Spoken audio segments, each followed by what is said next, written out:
नमस्कार, आप देख रहे हैं प्रॉपर्टी प्लस। मैं हूं दीपक यादव। साल दर साल हर बजट में सरकार का फोकस इंफ्रा सेक्टर पर रहा है।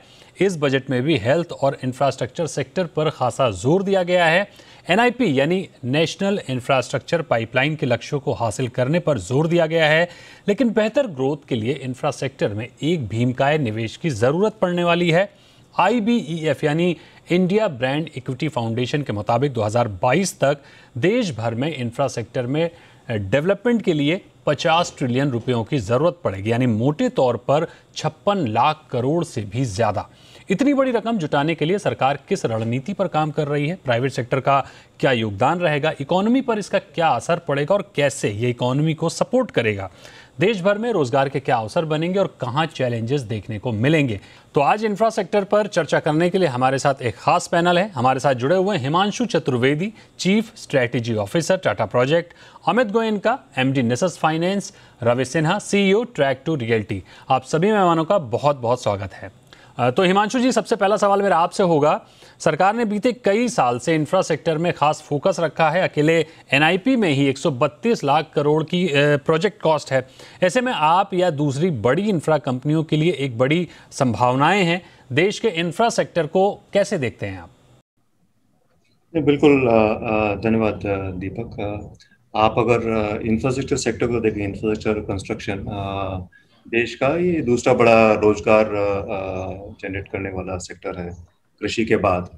तो क्लियरली आई थिंक पिछले साल कोविड के कारण काफ़ी इम्पैक्ट आया है MSME सेक्टर पे और माइग्रेंट वर्कर्स पे, लेबर पे। तो गवर्नमेंट के हिसाब से अगर एम्प्लॉयमेंट, रोजगार क्रिएट करना है और तो मल्टीप्लायर इफेक्ट से बाकी और सेक्टर पे इम्पैक्ट करना है, स्टील, सीमेंट एक्सेट्रा। तो clearly infrastructure sector I think obviously Q में फर्स्ट आता है फोकस के हिसाब से। एंड लास्ट ईयर से ही वो फोकस दिख रहा है। एंड अच्छी बात यह है कि वो केवल एक बजट के दिन के लिए लिमिटेड नहीं है। साल के बीच में भी काफ़ी अनाउंसमेंट आते रहते हैं।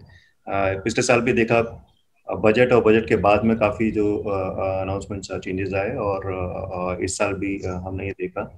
तो काफ़ी ज़्यादा एक्शंस हो रहे हैं स्टार्टिंग नेशनल इंफ्रास्ट्रक्चर पाइपलाइन के बाद। उसके बाद इतने जो नए इन्वेस्टमेंट करने के लिए जो क्षमता क्रिएट करना है, जो मोनेटाइज करना है, उसके लिए पिछले साल बजट में हमने देखा कि जो फाइनेंशियल इन्वेस्टर्स हैं, ग्लोबल फाइनेंशियल इन्वेस्टर्स हैं, उनको सहूलियत दी गई, टैक्स रियायत दी गई कि आने के लिए। और उसकी बेसिस पे इस साल काफ़ी ज़्यादा मोनेटाइजेशन प्लान बनाया है। क्योंकि आप इंफ्रास्ट्रक्चर देखें, लार्जली इस समय प्राइवेट सेक्टर में ज़्यादा कैपेसिटी नहीं है।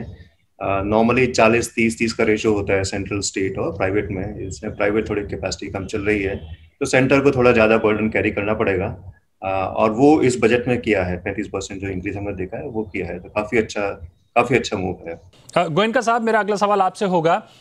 NIP में ही 34 सेक्टर हैं, 7,500 से ज़्यादा प्रोजेक्ट हैं, 1,750 से ज़्यादा प्रोजेक्ट तो अंडर डेवलपमेंट है। तो कितनी बड़ी संभावनाएं देख रहे हैं आप रोजगार के लिहाज से, ग्रोथ के लिहाज से और निवेशकों के लिहाज से? दीपक जी, हमने करीब 4 साल पहले स्मार्ट सिटीज की योजना का ऐलान सुना था और इसके तहत कई सारी सिटीज को आइडेंटिफाई किया गया था। कई ज़्यादा ट्रंक इंफ्रास्ट्रक्चर को आइडेंटिफाई किया गया था ताकि एक जो अर्बनाइजेशन हो रही है कुछ लिमिटेड मेट्रोज में, उसको डीकंजस्ट करके और सिटीज को अर्बनाइज किया जाए। तो आई थिंक ये बहुत बड़ा महत्वपूर्ण कदम है जो अभी तक पूरी तरीके से आगे नहीं बढ़ पाया है। क्योंकि अगर हमारा पूरा देश सिर्फ 4 या 5 सिटीज तक या 6 सिटीज तक अगर सीमित रह जाता है, चाहे वो डेवलपमेंट प्लान्स हो या इंफ्रास्ट्रक्चर हो, ट्रंक इंफ्रास्ट्रक्चर, कनेक्टिविटी हो, एयरपोर्ट्स, पोर्ट्स और बाकी की कम्युनिकेशन या ट्रांसपोर्टेशन चैनल्स हो, तो ये बहुत बड़ा लिमिटेशन है। तो ये मेरे लिए बहुत बड़ा महत्वपूर्ण ये सब्जेक्ट है कि हम हमारा जो फुटप्रिंट है डेवलपमेंट का, इन्वेस्टमेंट का, ऑर्गेनाइजेशन का और अपॉर्चुनिटीज का, चाहे हम निवेशकों से बात करें तो हम 4 या 5 सिटी से ज़्यादा बात नहीं कर पाते। और वो बहुत बड़ा हमारे लिए लिमिटिंग फैक्टर है, बिकॉज कैपिटल है। आज हम चाइना में जाते हैं तो उनके पास तकरीबन 12 से 15 मेजर मेट्रोपॉलिटिस है, मुंबई या दिल्ली की तरह। और अन्य ऐसे कंट्रीज में भी यही अपॉर्चुनिटी है जो हम नहीं पैदा कर पा रहे हैं। तो अगर वो नहीं होगा तो ऑब्वियसली जो इंफ्रास्ट्रक्चर डेवलपमेंट है वो एक हद तक ही हो पाएगा, उसके बियॉन्ड नहीं फैल पाएगा। तो मेरी यही एक सजेशन रहेगी ग्रोथ के लिए।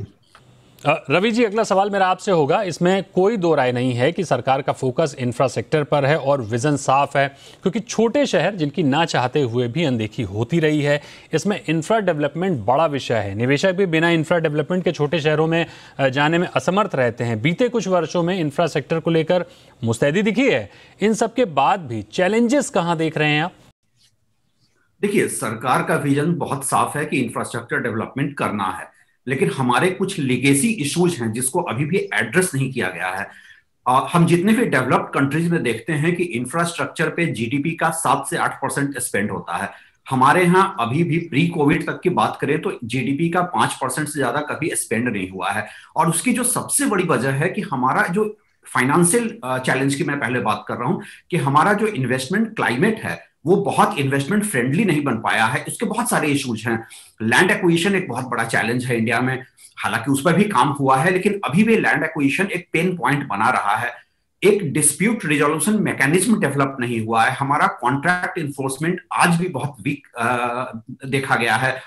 क्लियरेंसेज एक चैलेंज है। आप देखिए, गवर्नमेंट के तरफ से जो पॉलिसी रोल आउट भी होती है, गवर्नमेंट के अलग अलग डिपार्टमेंट्स के बीच में कोऑर्डिनेशन नहीं है। इन्वायरमेंटल क्लियरेंस अपने आप में एक बहुत बड़ा हर्डल है। लास्ट जो एक चैलेंज है कि हमारा जितनी प्लानिंग है वो फॉरवर्ड प्लानिंग नहीं है। और मैं उसका एक आपको एग्जांपल देता हूं। आप दिल्ली का ल्यूटेंस जोन देखें, सैकड़ों साल पहले बना है, आज भी ट्रैफिक बॉटलनेक्स वहां पर सबसे कम है।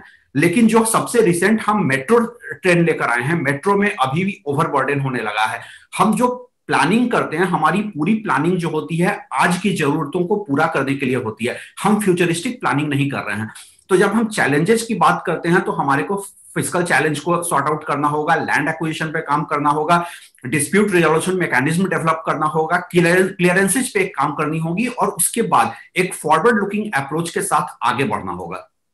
हिमांशु जी, पब्लिक प्राइवेट पार्टनरशिप की खूब बात हो रही है, लेकिन इनमें जो निवेशक आगे आ रहे हैं उनके लिए कैसे इंसेंटिव्स देख रहे हैं आप, और कैसा इंटरेस्ट देखने को मिल रहा है? इस समय अगर प्राइवेट सेक्टर में इन्वेस्टमेंट कैपेसिटी देखें काफी कम है, and largely private sector infrastructure investment आज हो रहा है अपना सोलर में और रोड्स में, और आप पोर्ट्स वगैरह देख लें, इसके एयरपोर्ट्स वगैरह, इसके अलावा ज़्यादा प्राइवेट इन्वेस्टमेंट नहीं हो रहा है। तो और यही कारण है कि जो फाइनेंशियल इन्वेस्टर्स हैं वो भी उनकी एपेटाइट जो है वो ग्रीनफील्ड प्रोजेक्ट्स के लिए नहीं है। वो चाहते हैं प्रोजेक्ट्स कंप्लीट करें और उसके बाद वो उसमें आएंगे।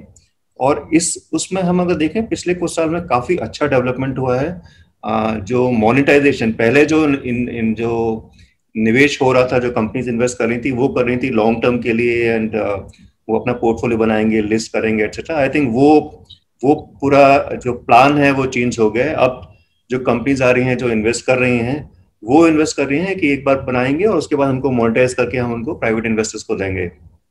और यही प्लान अब गवर्नमेंट भी कर रही है, जो उन्होंने अपना मोनेटाइजेशन प्लान बनाया है। आप पावर ग्रिड की ट्रांसमिशन लाइन देख लीजिए या नेशनल हाईवे देख लीजिए। तो आई थिंक एपेटाइट है, काफी अच्छे काफी सारे इन्वेस्ट हो चुके हैं, रियल एस्टेट में रीट हो चुके हैं, काफी और पाइपलाइन में है।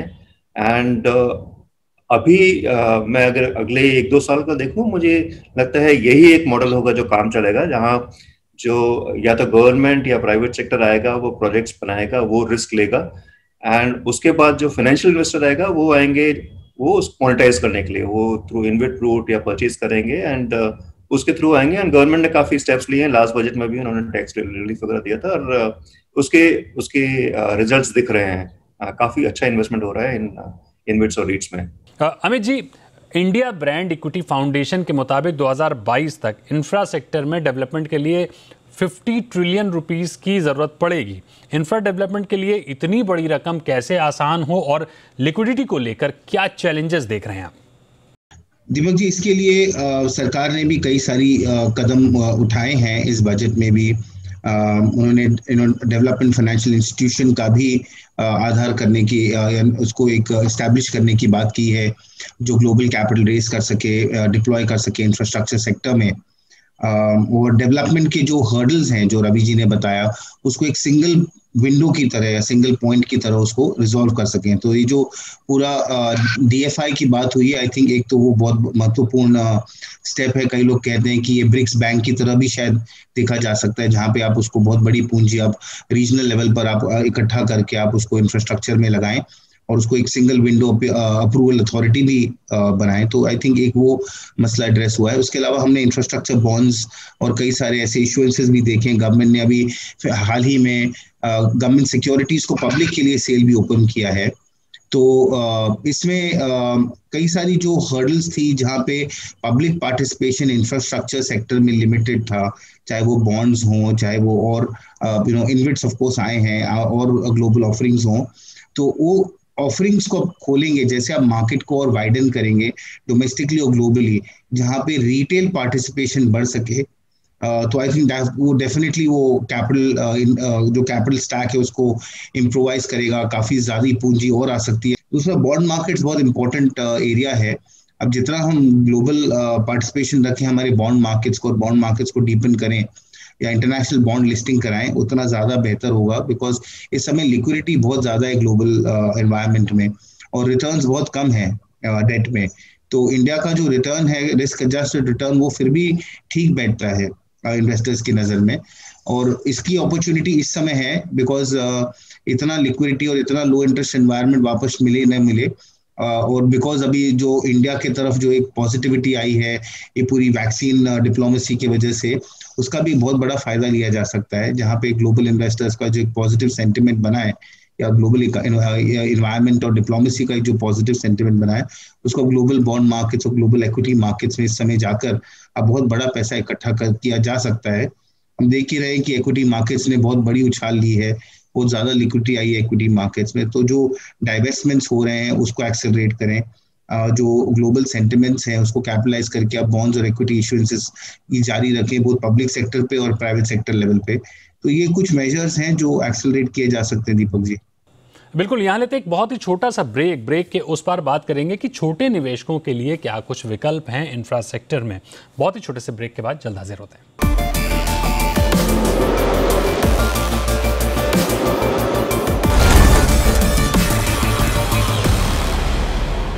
वेलकम बैक, आप देख रहे हैं प्रॉपर्टी प्लस और आज हम बात कर रहे हैं इंफ्रा सेक्टर में अपॉर्चुनिटीज की, संभावनाओं की, कि देश भर में जिस तरह से इंफ्रा डेवलपमेंट हो रहा है उसका देश की इकोनॉमी पर क्या फर्क पड़ेगा और किस तरह से इंफ्रा डेवलपमेंट में रोजगार बढ़ेंगे और आम निवेशकों को भी इससे किस तरह का फायदा हो सकता है। चर्चा को आगे बढ़ाते हैं। रवि जी, इंफ्रा ग्रोथ के लिए PPP मॉडल ही सटीक रास्ता है और या दूसरे विकल्प भी हैं जिन्हें इंफ्रा सेक्टर को और बेहतर ग्रोथ के लिए इस्तेमाल किया जा सकता है? अभी हिमांशु जी ने एक बहुत अच्छा मुद्दा उठाया था कि ये जो इन्वेस्टमेंट हो रहा है PPP मॉडल में, वो कैश जनरेटिंग असेट्स में हो रहा है, जैसे एयरपोर्ट्स वगैरह में हो रहा है। ये काफी नहीं है, क्योंकि अगर हम नेशनल इंफ्रास्ट्रक्चर पाइपलाइन को देखें तो गवर्नमेंट का विजन ये है कि सेंटर और स्टेट का कंट्रीब्यूशन 39% ईच हो और प्राइवेट पार्टिसिपेशन जो है वो 22% हो। अब ये प्राइवेट पार्टिसिपेशन 22% लाने के लिए आपको सबसे पहले प्राइवेट प्लेयर्स को इजी फाइनेंस देना होगा। फाइनेंस एक बहुत बड़ा चैलेंज है। दूसरा, रिस्क रिवार्ड रेशियो जो है वो गवर्नमेंट और प्राइवेट प्लेयर के बीच में इक्विटेबल होना चाहिए। आज PPP मॉडल में हमने पास्ट में देखा है कि एक बार आपने कॉन्ट्रैक्ट प्राइवेट प्लेयर को दे दिया तो आपका वो प्राइवेट प्लेयर पार्टनर नहीं रहता है, वो वेंडर की तरह ऑपरेट करता है। इस वजह से बहुत सारे जो बड़े इन्वेस्टर्स हैं वो मार्केट में इस समय PPP मॉडल में आना नहीं चाह रहे हैं। कॉन्ट्रैक्ट इन्फोर्समेंट अपने आप में एक इतना बड़ा चैलेंज है, जब तक हम दोनों साइड में जो भी पेन होंगे वो गवर्नमेंट और प्राइवेट पार्टी शेयर नहीं करेगी, तब तक इन्वेस्टमेंट नहीं होगा। दूसरी बात यह है कि क्या PPP मॉडल के बियॉन्ड और भी वायबल रास्ते हैं? मेरा मानना है कि और भी वायबल रास्ते हैं। अगर हम इंफ्रास्ट्रक्चर बॉन्ड वगैरह के रास्ते से अपना रिटेल इन्वेस्टर का पैसा लेने की कोशिश करें, लेकिन आपको ये समझना होगा कि हमारा जो सबसे बड़ा चैलेंज कहां पे आ रहा है। हमारा चैलेंज ये आ रहा है कि 70% जो इंफ्रास्ट्रक्चर स्पेंडिंग है वो रोड, पावर और अर्बन डेवलपमेंट की तरफ है। जब तक आप इसको डिसेंट्रलाइज्ड करके आप छोटे शहरों की तरफ नहीं ले जाएंगे, तब तक आपके लिए ब्रॉडर इन्वेस्टर बेस तैयार नहीं होगा।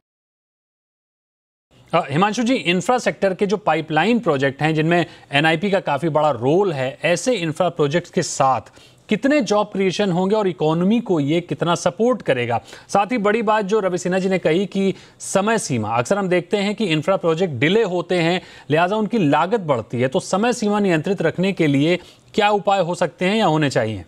Sure Deepak. So I think job creation कोई डाउट नहीं है।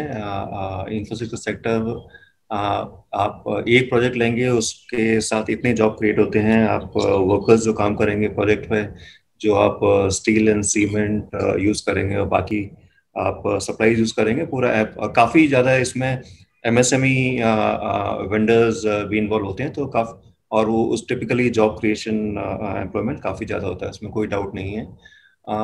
जो एक रेपुटेशन है इंफ्रास्ट्रक्चर सेक्टर की प्रोजेक्ट्स डिले होते हैं, एंड ये सही रेपुटेशन भी है। आप हिस्टोरिकली देखें, काफी डिले है।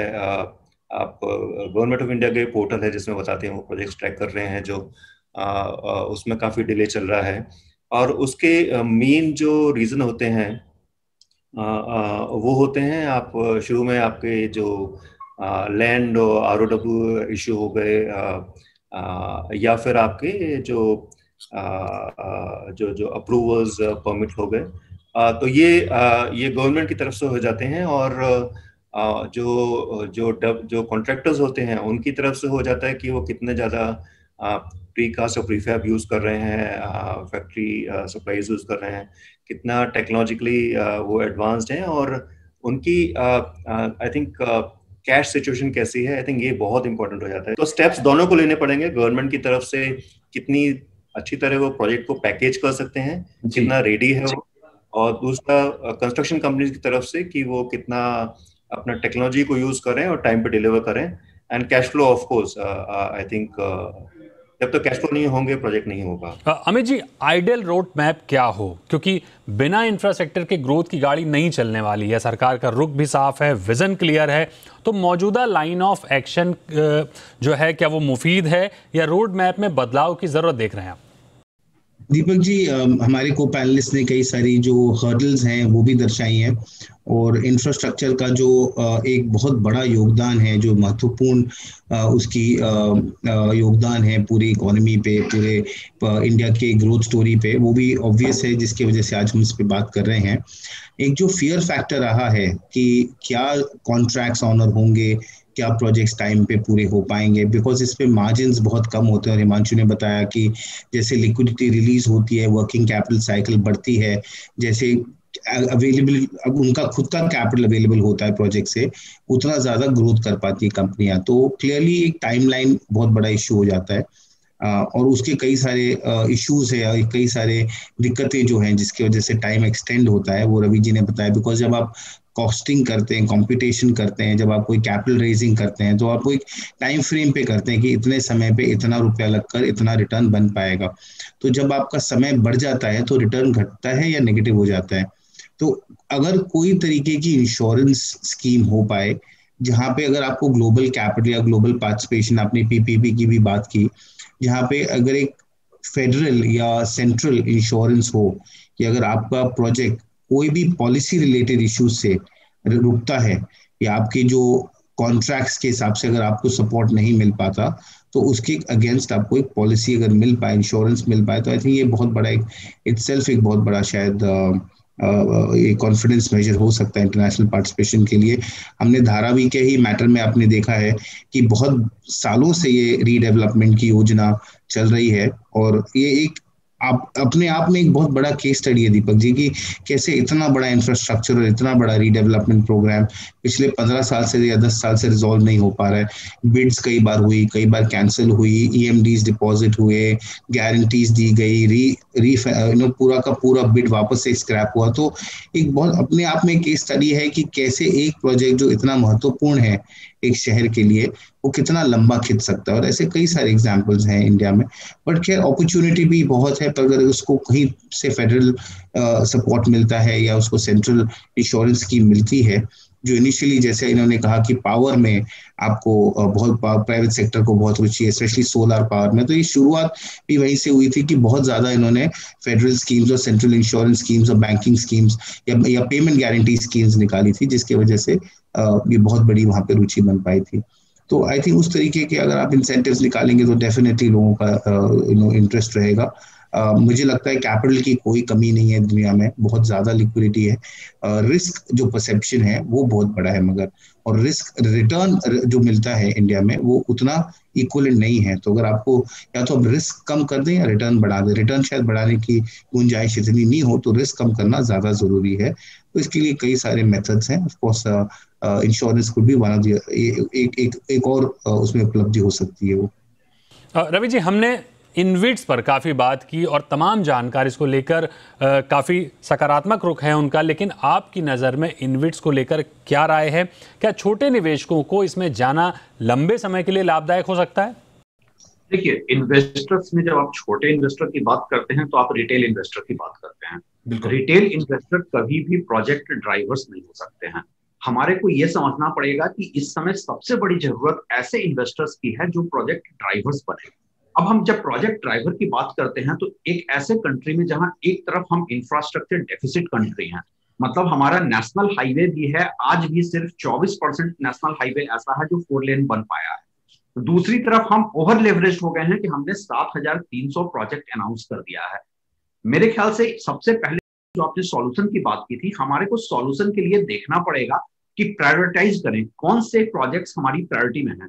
अभी मैं अगर गवर्नमेंट के डाटा को देखूं तो आउट ऑफ 7,300 प्रोजेक्ट्स जो हैं 42% अंडर इम्प्लीमेंटेशन है, 19% अंडर डेवलपमेंट है और 31% अंडर प्लानिंग है। मेरे ख्याल से आपको सबसे पहले प्रायोरिटाइज करना होगा कि कौन कौन से प्रोजेक्ट को पहले टेक ऑफ कराएं, क्योंकि दो ही चीजें होती हैं, या तो आप बहुत ज्यादा इन्वेस्टमेंट सरप्लस करवा दें या आप जो प्रोजेक्ट अभी आपके पास पाइपलाइन में है उनको प्रायोरिटाइज करें। बहुत ज्यादा इन्वेस्टमेंट बढ़ाने का स्कोप फिलहाल आज के इकोनॉमिक अनसर्टेनिटी को देखते हुए मुझे नहीं दिखता है। मुझे लगता है कि बेटर ये हो कि आप इन्विट्स जो एक आपने रास्ता बताया, ऐसे आप इंफ्रास्ट्रक्चर बॉन्ड लाएं और ऐसे 50 और रास्ते खोलें जिसमें ऑर्गेनाइज्ड इन्वेस्टर्स आपका इंटरेस्ट जनरेट हो और वो एक सर्टेन प्रायोरिटी वाले प्रोजेक्ट्स में इन्वेस्ट करे और उसके बाद चीजें अपने आप फिर फॉल इन लाइन हो जाएंगी। बिल्कुल, इनविट्स की तरह ही इंफ्रास्ट्रक्चर बॉन्ड या दूसरे विकल्प खोजने की जरूरत है ताकि इंफ्रा प्रोजेक्ट को फंडिंग की कमी ना हो। प्रॉपर्टी प्लस में जुड़ने के लिए आप सभी मेहमानों का बहुत बहुत शुक्रिया। एनआईपी के तहत इंफ्रा सेक्टर में तगड़ी ग्रोथ दिख रही है, लेकिन प्रोजेक्ट पूरा होने की समय सीमा चिंता का विषय है। फंडिंग को बेहतर करने की जरूरत है। हालांकि बजट में डीएफआई के ऐलान के बाद फंडिंग आसान होने की उम्मीद बढ़ गई है। आज के शो में फिलहाल इतना ही। बाकी बिजनेस जगत की तमाम अपडेट्स के लिए आप बने रहिए जी बिजनेस पर। नमस्कार।